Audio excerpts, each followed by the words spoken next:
Hi, everyone. I hope God's been blessing you today. Today is January 17th, 2023, and I wanted to pick up where I left off in episode 3. So just a quick catch up. I'm back in Rhode Island. I'm almost 18. I'm living with my grandmother and my mother, and I find a job.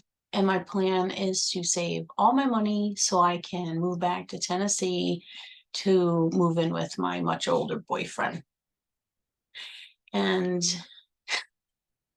of course, like I said in the end of episode 3, things never work out the way that I planned them to. So eventually, what happens is I'm working at this job and I meet, a couple people there. I'm a cashier and I'm meeting people, other cashiers, people that work in the store with me. And there's this one guy that I meet, and we start hanging out. We're hanging out with a bunch of people. We would hang out after work and get to know each other. And this one guy just kept asking me, like, do you have a boyfriend? Where do you live and stuff? And so I said, well, I do have a boyfriend. I live with my mom right now, but I'm going to be moving back to Tennessee, hopefully within the year. And he was like, oh, why Tennessee? And I was like, oh, I lived in Tennessee for 9 years and I loved it. And, I have a boyfriend down there and I'm going to be moving back in with my boyfriend. And he was like, oh, how old's your boyfriend? And, I'm not gonna lie, it was a little bit embarrassing, to tell people that my boyfriend was in his 30s. Um, but I said, he's older than me and he has his own apartment. I'm just gonna move in with him and then we'll probably find a place together. And I remember him saying to me, why would you leave here? And why would you go out with someone that's much older than you when you could just go out with someone your own age? And I remember specifically saying, well, there is no one my own age that liked me. So, you know, this is the person that liked me. And so I started going out with him while I was in high school. And, we stayed together the whole time. So I haven't really gone out with anyone my own age. I think I said, like, well, if you could find someone my own age, and I was kidding because I didn't really want to go out with anyone else.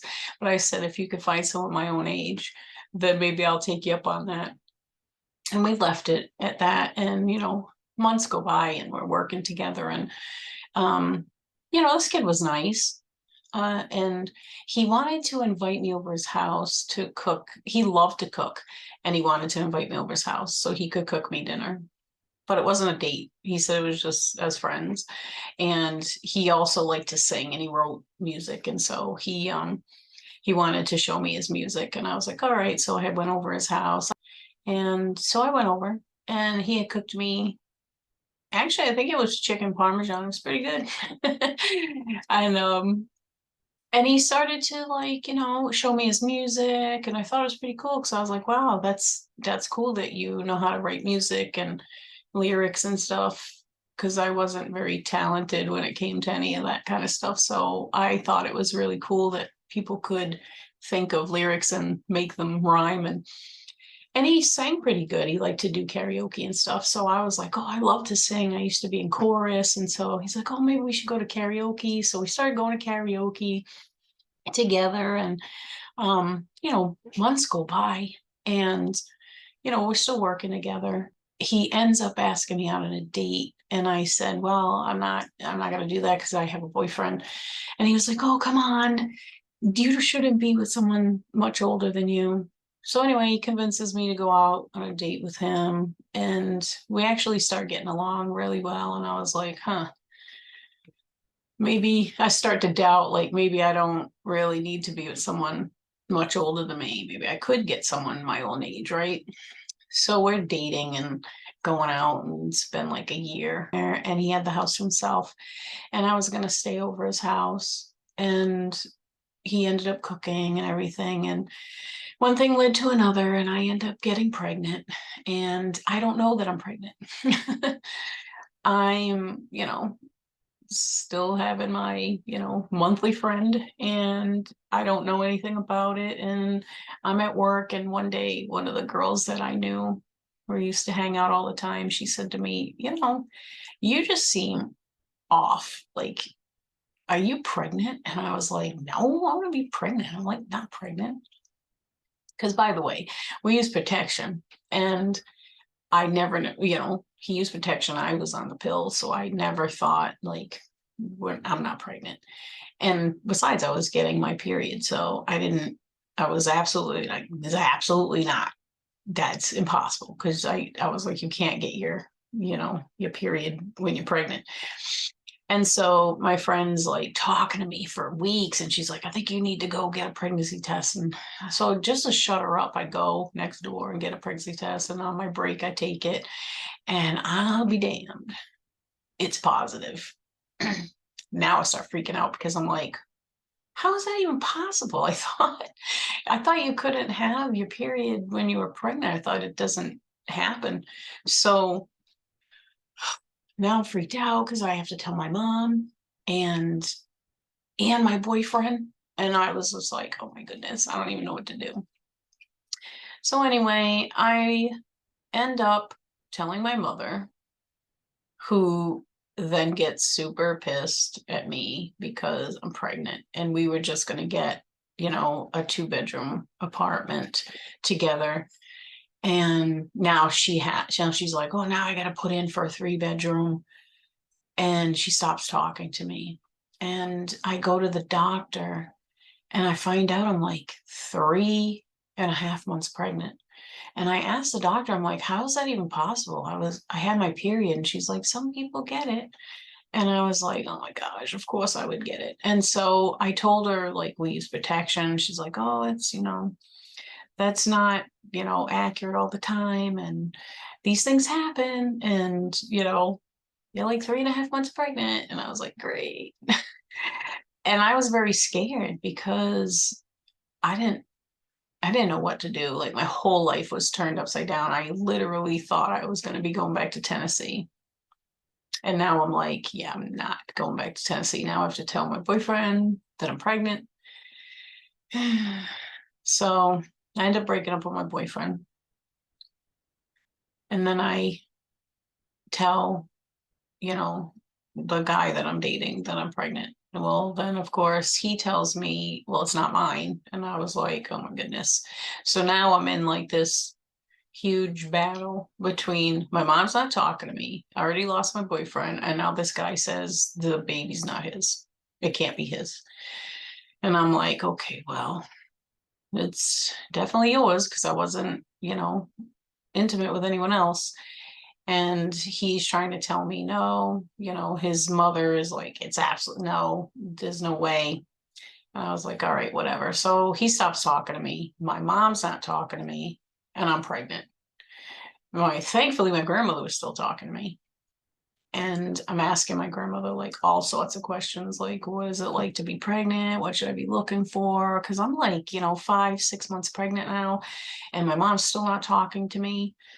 And I'm asking my grandmother, and she's, giving me the advice that she can give me, but she hasn't had kids in forever, so she's giving me advice from like, the 1930s and 40s. So I have to like rely on the doctor every time I go and ask the doctor, like, what kind of things should I be looking for? This guy was like, okay, I'm going to meet you at my friend's house. We're going to talk about this. And so it was next to like a restaurant that my mom, my grandmother, and my brother and I used to go to all the time. And so I knew exactly where it was. And I said, all right, I'll meet you over there. And when I get over there, he wasn't there. And I knocked on the door, and his friend came to the door. He's like, oh, he's not here yet. You could come in if you want. And I was like, all right. So I went in, and now mind you, I'm like almost 6 months pregnant. And this kid is like, oh, I don't know where he is. And so I said, well, I'm going to call him. Can I use your phone?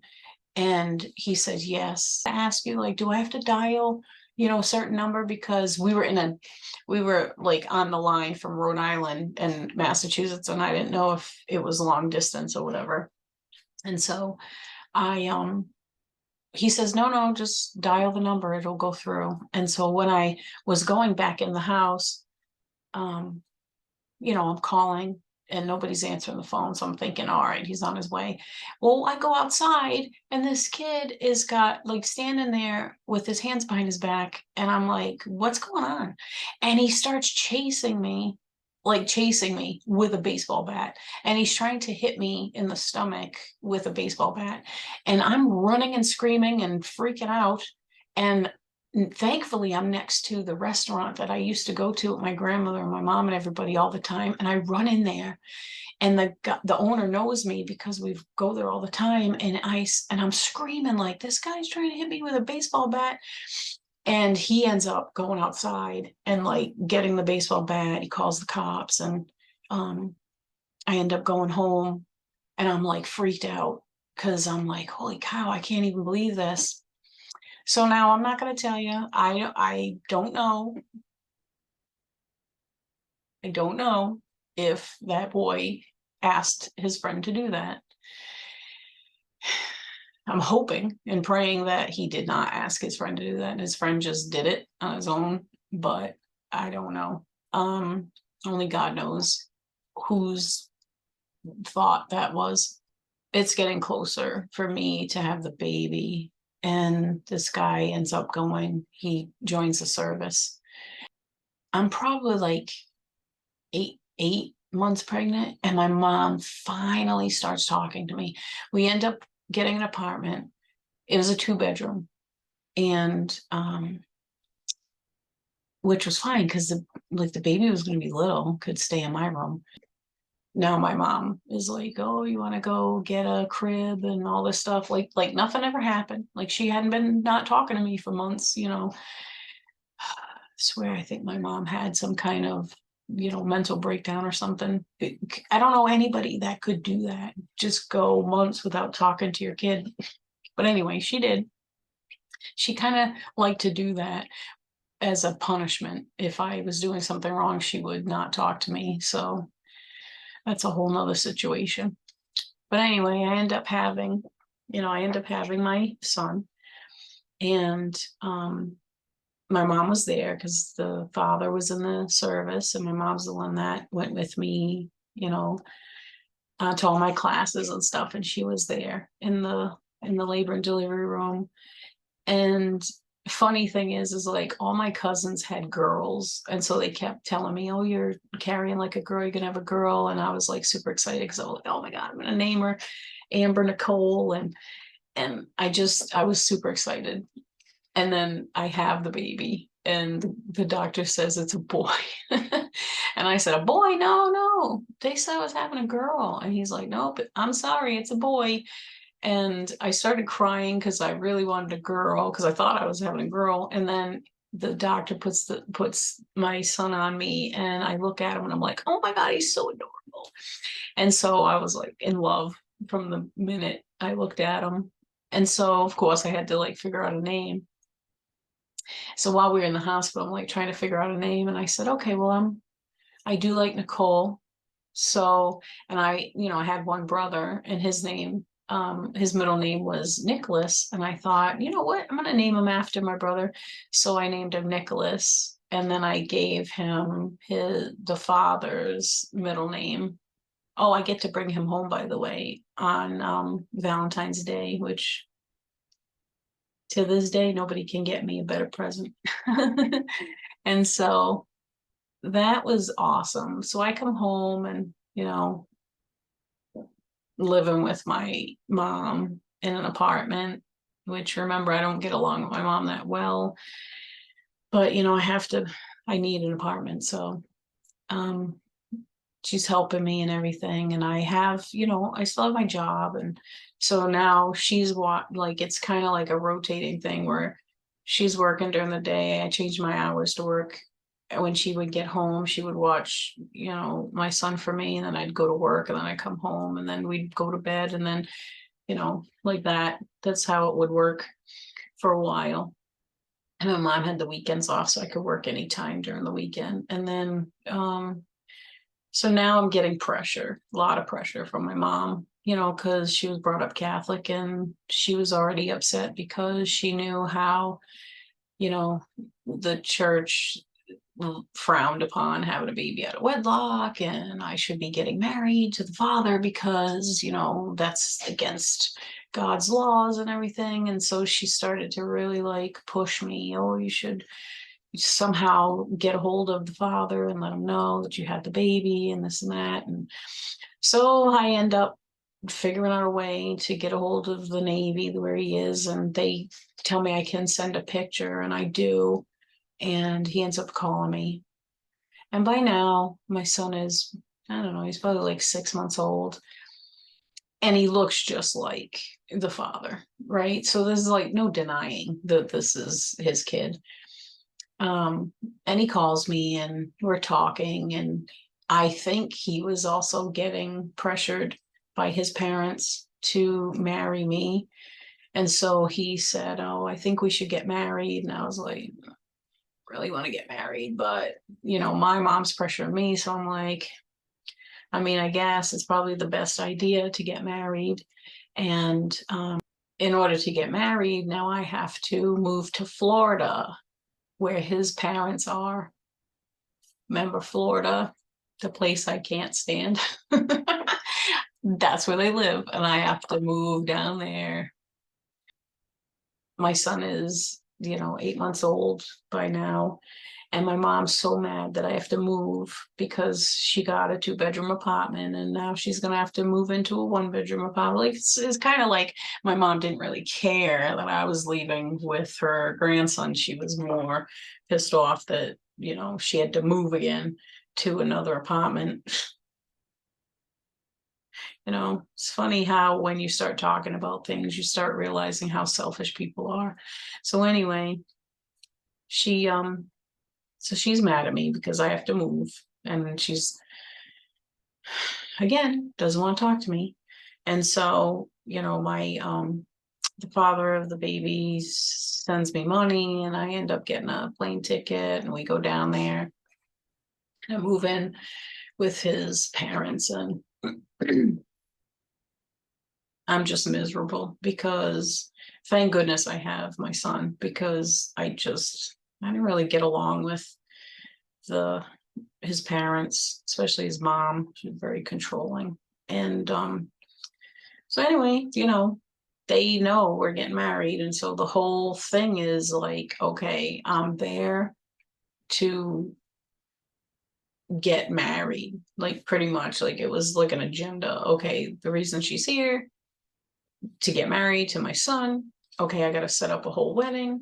And in the meantime, I get to see my grandson and play with him, but they were always like, her and her husband, they always like went out after work and stuff. They always went to like some bar and, played cards or did something. They didn't always come right home. And so, she takes over everything. She takes over the whole thing. First of all, she puts me on like a super strict diet to making me hardly eat anything. And I have to drink this disgusting drink in the morning and at night. And it was so bitter. I don't remember what it was, but supposedly it helped me lose weight. And we go and find a dress. She picks out a dress that I don't like, but she's paying for everything, so I can't say anything. So I have to have this dress. Of course, it can't be white because I already had the baby. So it's like an off-white color, God forbid. And then she's making all the plans. Like, she didn't let me pick out the invitations. She didn't let me pick out where we were going to get married. Pretty much everything she did everything. And whatever, because they were paying for it, and who the heck was I to say anything?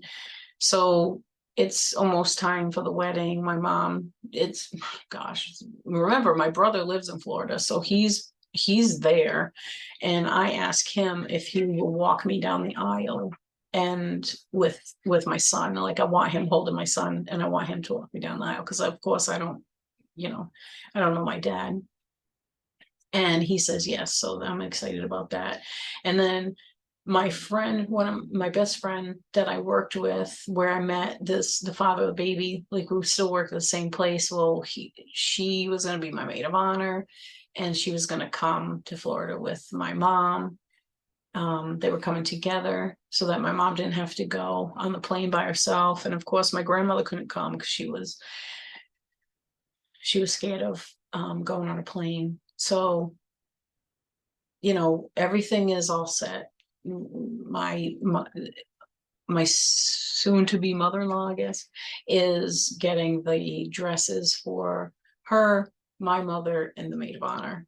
And I like pink, so at least she picked pink because I like pink. And so we're like doing flowers and everything. And I think we're pretty close to when it's going to happen. And then my soon-to-be husband comes home from the Navy down to Florida. He's on leave. I think he gets like 2 weeks off to get married and stuff. So he's there. He gets to meet, his son, who does not like him because he doesn't know him. But eventually, over time, he gets to, pick him up and hang out with him and stuff. And I think it was like 2 or 3 days before the wedding. My mom's coming down. She's staying with my brother and my best friend, and they're all going to come to the wedding, together. And I'm going to say probably the day before. Yeah, the day before the wedding, I'm freaking out. Like I'm not telling anyone because it's just me and my son. But I don't want to get married. Like I'm having like really bad, like I'm having like dreams that night. I don't want to, like, I can't sleep. I felt sick to my stomach.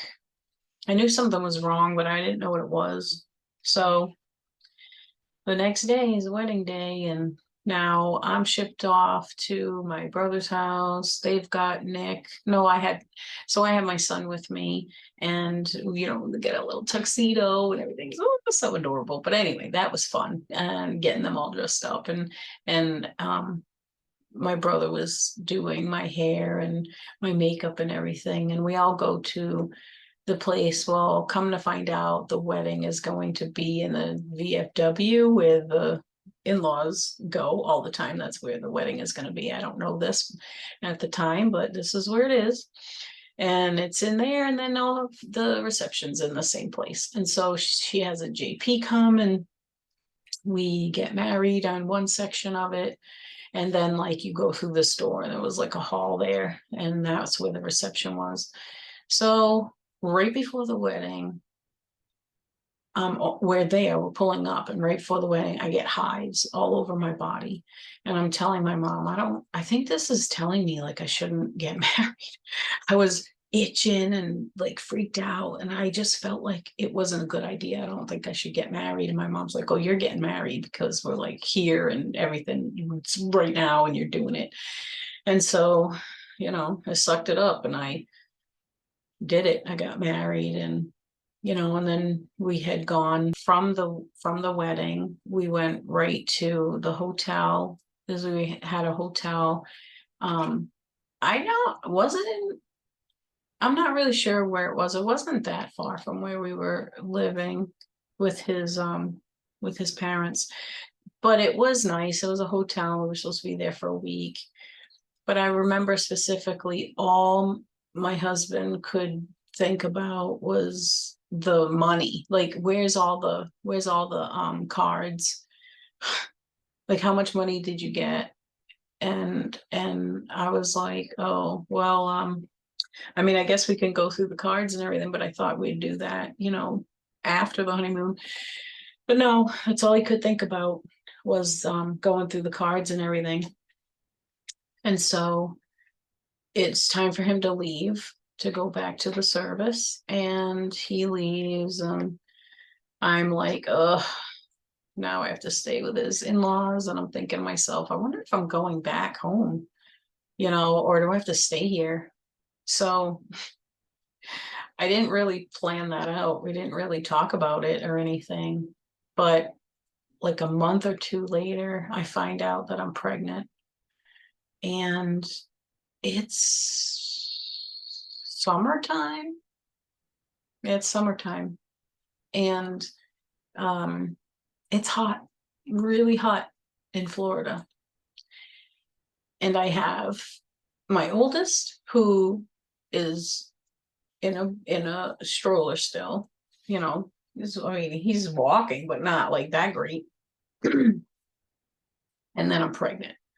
And I remember my in-laws are at work. They're always at work, and they go right to this bar. So it's like they probably don't get home until, I'm going to say, 6 o'clock every night.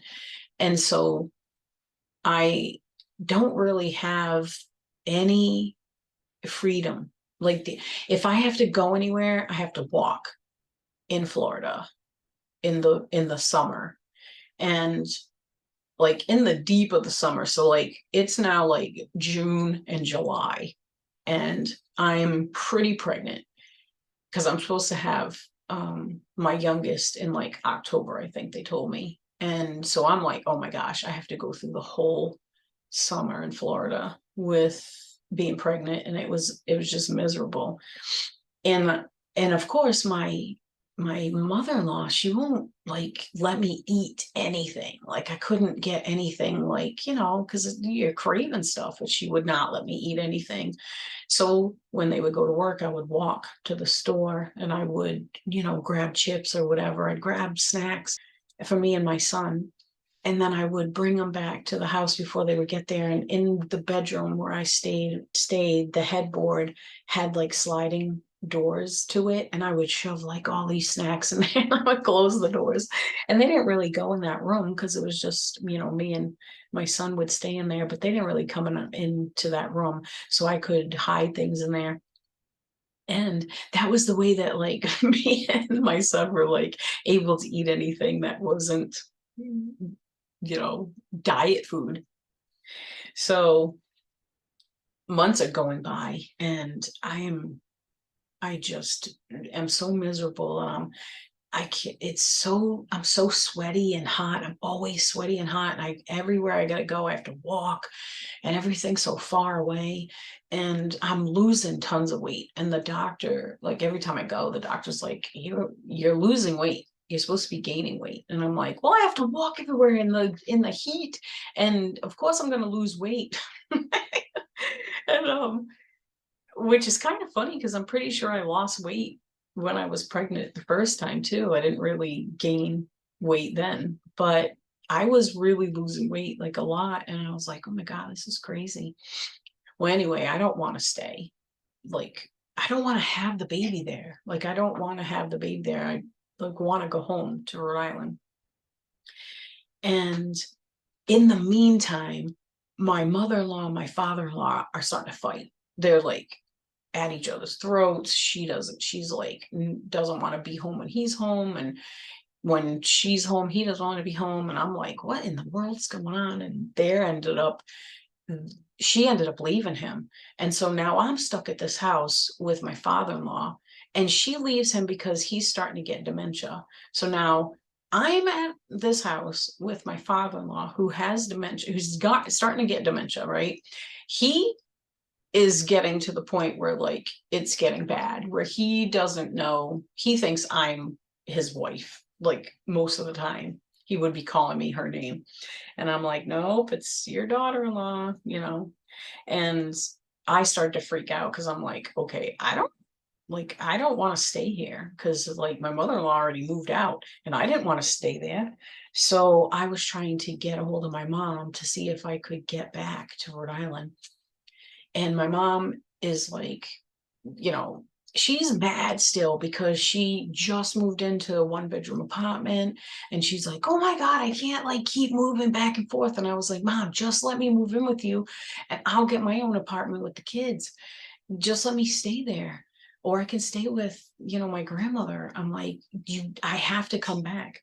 So in the meantime, I don't want to stay. Now I'm like, it's getting to the point where like my father-in-law must have like like straight on Alzheimer's by now, because he's now like definitely calling me his wife's name, trying to get me, wondering why I'm not going to bed with him, and I have to sleep with a knife under my bed because I'm like freaked out now, and I'm almost like, yeah, I'm like definitely 8 months pregnant.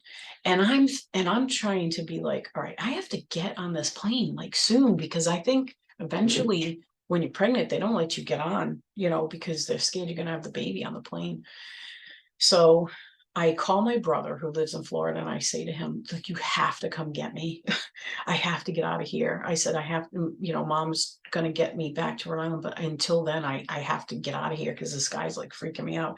So thankfully, while he's at work, my brother comes and I just like move. I get all my stuff and my son's stuff, and we move. And I go to my brother's house, and I leave from my brother's house to go back home. And, now I'm back, and I'm like, oh my God, I'm so close. Like, I'm thinking it's going to be October, because they tell me it's October I'm going to have my younger son.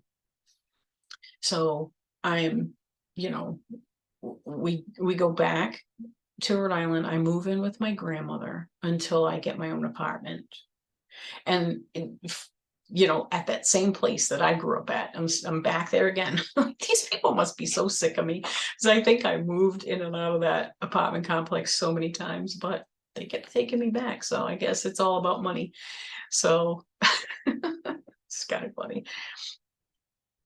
I'm living with my grandmother, so there's your laundry room is a community laundry room where you have to like go to the laundry area and you do your laundry. So I'm got my older son with me, and I'm super pregnant, and I'm going to do laundry for me and my grandmother.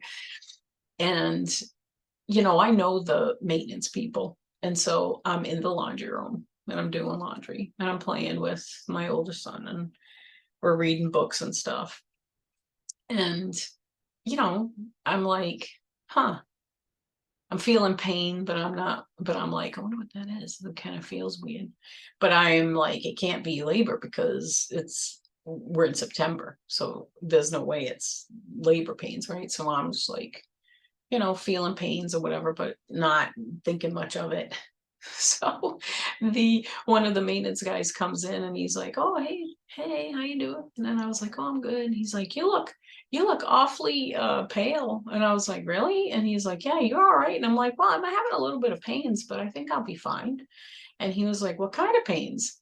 And I was like, "I don't know. They're just like pains that keep coming, on and off." And he's like, "On and off, like how fast?"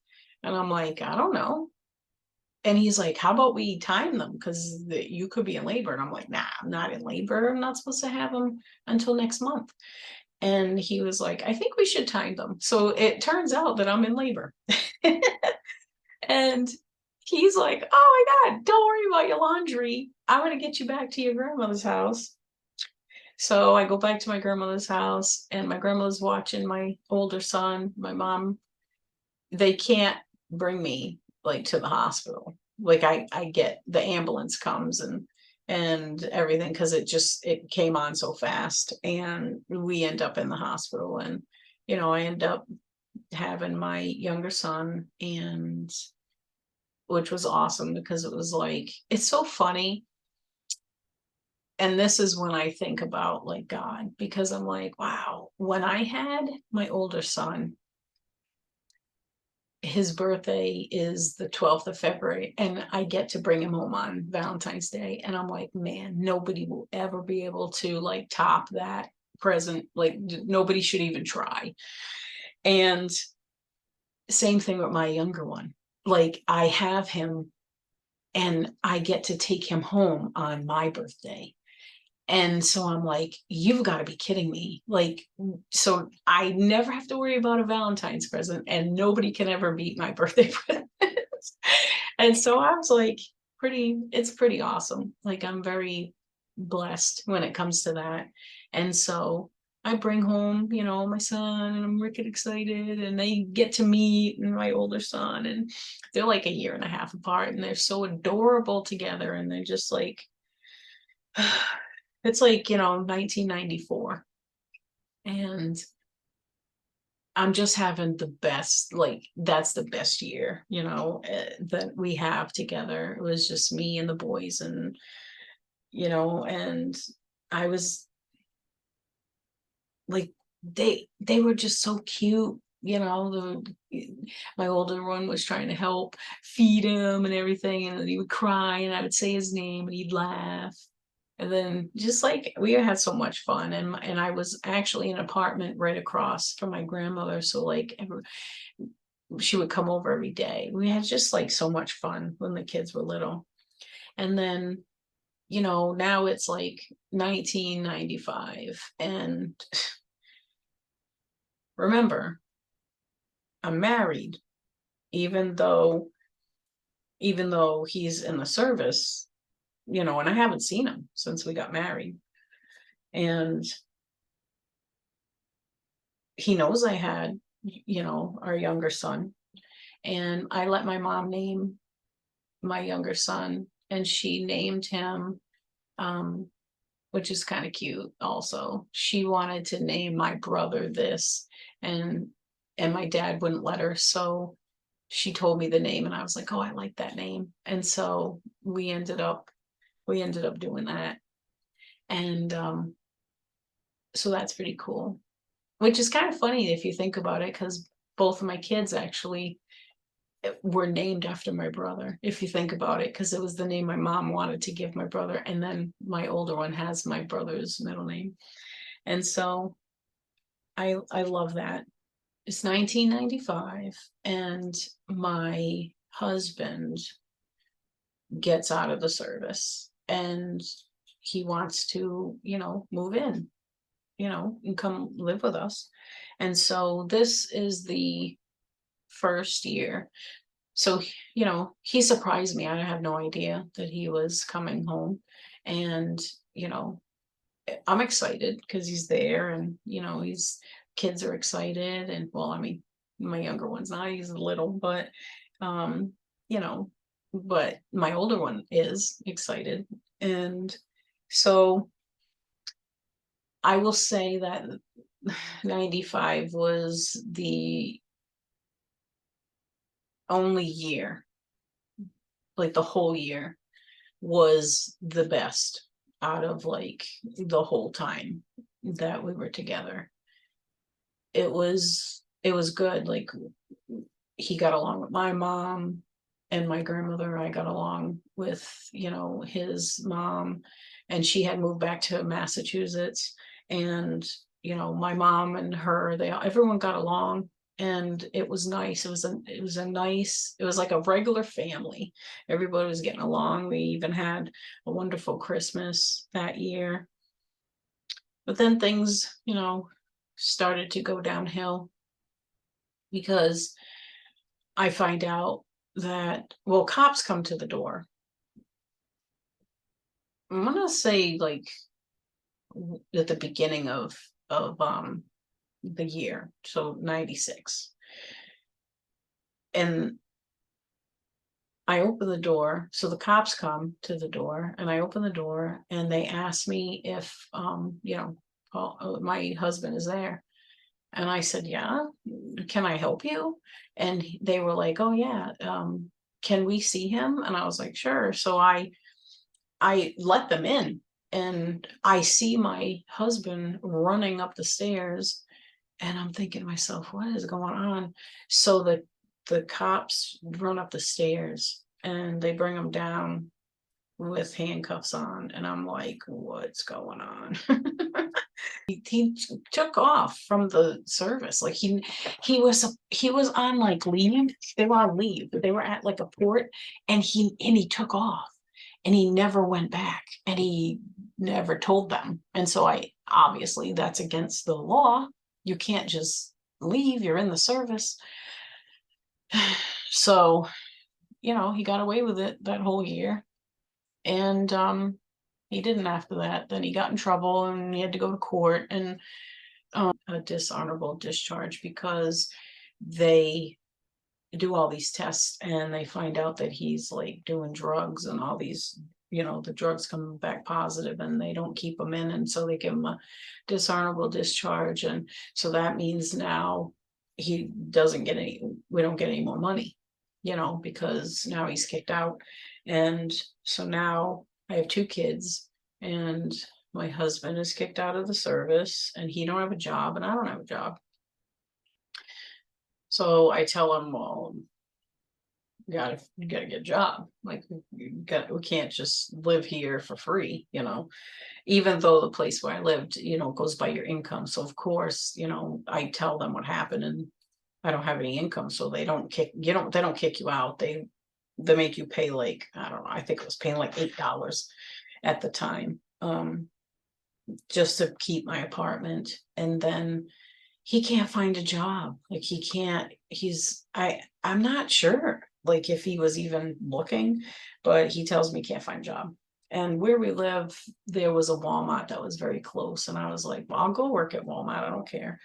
And so I said, well, let me go see if I can get a job at Walmart. And then you can stay home with the kids until you can find something. And I ended up getting a job as a cashier because I already have that experience. And um, I'm working and everything's going fine. He's watching the kids and I'm working during the day. And then just like it seemed like every time I would come home, my grandmother would be there and I'd be like, what are you doing here? And she's like, oh, I just came over and then I just thought I would stay until you get home. And come to find out, she tells me eventually that like every time she went over there to check on him, he was either sleeping or he was playing video games, and the kids were like in their car seats and they would be crying and they would be hungry. And so I got mad and I said, listen, I can't work and worry about like if you're taking care of the kids or not.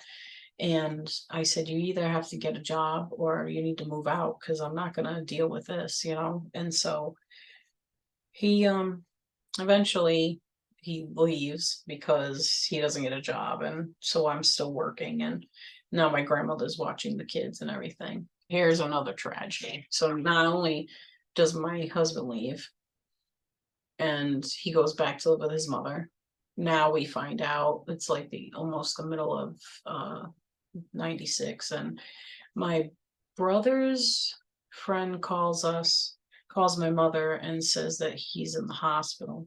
My brother was in the hospital. And so we call the hospital and my brother tells my mom, like, you guys probably should come down here because I don't know how long I have to live. And that was a shocker because none of us had money. Like I didn't have any money for that. But I had a friend who let me borrow enough money for me and my mom to get plane tickets to go. And my grandmother was watching the kids, and we went to Florida. And when we got to the hospital, like my brother just looked so terrible. And I was like, what happened? Like I thought maybe he got hit by a car or something. And the doctors told us that he was full of cancer and that he didn't really have, they weren't sure how long he had because he had edema. So by now I think he had like congestive heart failure because he was filling up with fluid. And the doctors kept saying like once it goes like near your chest, you drowned, kind of like your lungs can't work right. And so that's what they were saying, like there's nothing we can do, there's nothing else we can do.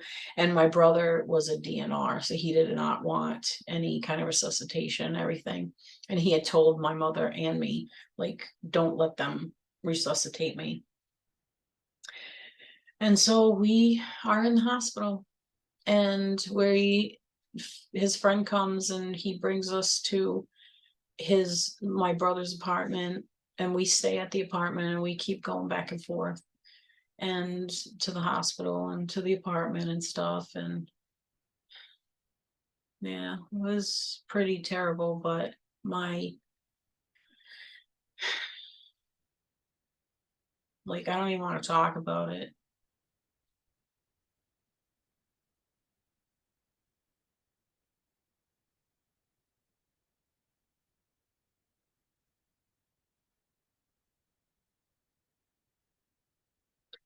It was really hard to see my brother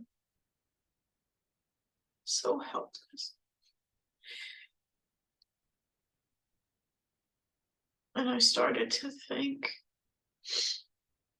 of all the years that I missed out on a relationship with him. And he never got to see my youngest. And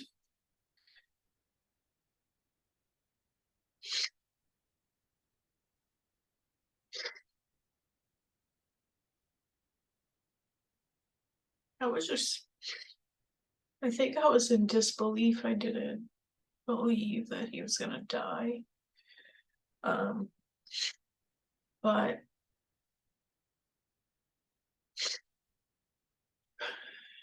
I think we were only there for like 4 days. And he went into cardiac arrest. And they all ran in. And my mom was supposed to tell them he's a DNR. Like, don't touch him. But she couldn't. Like, she couldn't say anything. She really wanted them to help. And so I said, he's a DNR, doesn't want to be resuscitated. And they all put their hands up and they walked out of the room.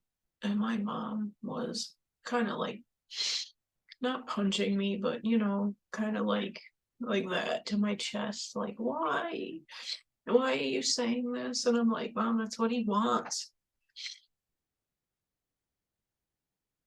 And then we just waited, and he ended up dying. And I can still see them. They had us leave the room.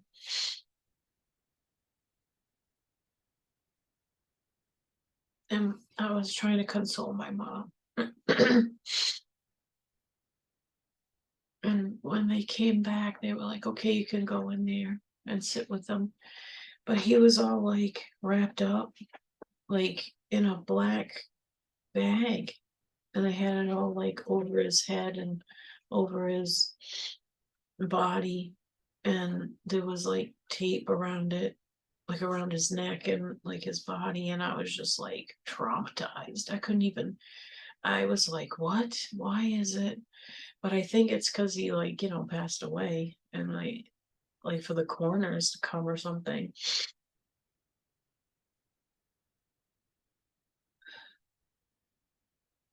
Sorry, guys.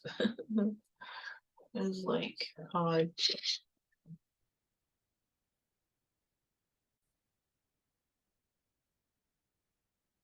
Sorry, guys. I had to compose myself. My brother has passed away, and we don't really have, a lot of money.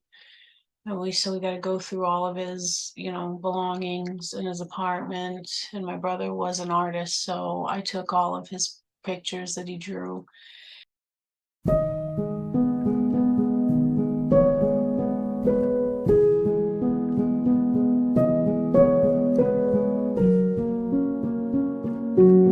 And my mom took some stuff that she wanted of his, and we gave the rest of his stuff to his friends. And in Florida, they, because we had to go back to Rhode Island, we stayed at his apartment until he was cremated. My mom had him cremated, and my uncle helped pay for that. And once the ashes were ready, we were able to go back home. And then I will say this, the airline was very nice. They let us sit in first class. They took I had a huge portfolio. It was really big, and they put it behind the pilot's like in the front, so I could bring it on the plane. And they were just very nice and considerate. And my mom was having a hard time. She wouldn't put the ashes anywhere. She told them that she was going to hold on to them. So they actually let her, after a little bit of a fuss at the airline, but they ended up letting her hold them. So, on the way home was pretty devastating, and, you know, yeah, it was not fun, not a good time. And my mom got very depressed after my brother passed away. And um, I heard a lot of things, and around this time, that she was upset, she was grieving, and I understand now that she didn't mean it, but she, told me that she wished it was me that died instead of him. And why did they why did he have to die? And, you know, so a lot of things I remember that should never have been said, but was said. And sadly, I can't forget them completely, but I have forgiven her for them, because I know she didn't really mean it. It was the grief, talking and everything. So I'll explain more about that in, another video. But so now, it's it's probably like almost 1997 now. And um I think because of all the things that my mom was saying to me at that time, I really wanted to find my dad. I just My relationship with my mom was just getting worse and worse and worse. Years had gone by, and one of my friends said that they knew a girl, and they had said her name. And I said, "Hey, kind of feel like that's my cousin." And I said, "Do you know where they live?" And this girl was like, "Yeah, I know where they live." And then she drove by the house, and when we drove by the house, I had a flashback of, like, I knew that house, and I was like, "Oh my God, I wonder if that's my aunt's house." I remember asking my friend, "Do you know if that girl has a sister, and do you know what the parents' names are?" And she didn't remember what the parents' name was, but she did say she had a sister. I was gonna go to the door and knock on it and see if it was actually my aunt. But we went down the stairs, and there was a huge sign that said "Beware of dog." And I was scared of dogs. And I'm like, "Yeah, I'm not going down the." We got back in the car and we left. And it took a while, I think, like, probably a couple months. And then I got up the courage, and I'm like, "Nope, we got to go there." And we went during the day this time, so I didn't get so scared. And we got on the porch, and I knocked at the door, and this lady answers the door, and she's super tall. And I'm thinking to myself, "Oh my God, I don't know if this is who it is." And I just said, "Do you have a brother named so and so?" And she said, "Yes." And I said, "Did he have kids?" And she just looked at me, and she said my name. And she hugged me, and, like, then she brought me in the house. She was like, "Oh my gosh, and then I saw my cousins, and I was like, "Oh my God, like, I can't believe I found you guys." Funny enough, they still lived in the same town that I lived in all those years, and I had no idea that they were still there. And anyway, my aunt helps me find my dad, who is in Las Vegas. Like, the whole time he was living in Nevada. And I get a hold of him on the phone, and we make plans so I can come see him, because now I have two kids, and, I'm married yet separated, and I want to be able to see him and everything. So um, we make plans for me to come and meet him. And that was an adventure.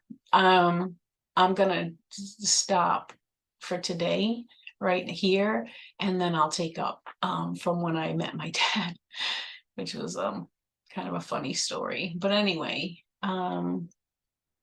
I hope you're enjoying these videos. I feel like I really want people to get to know me, and I'm not going to always talk about, what's happened in my life, but eventually I want to talk about where I am today, and, like, what kind of things I'm learning, and what kind of things I like, and what's happened in my life now, and stuff like that. I just think it would be awesome to continue on this journey together.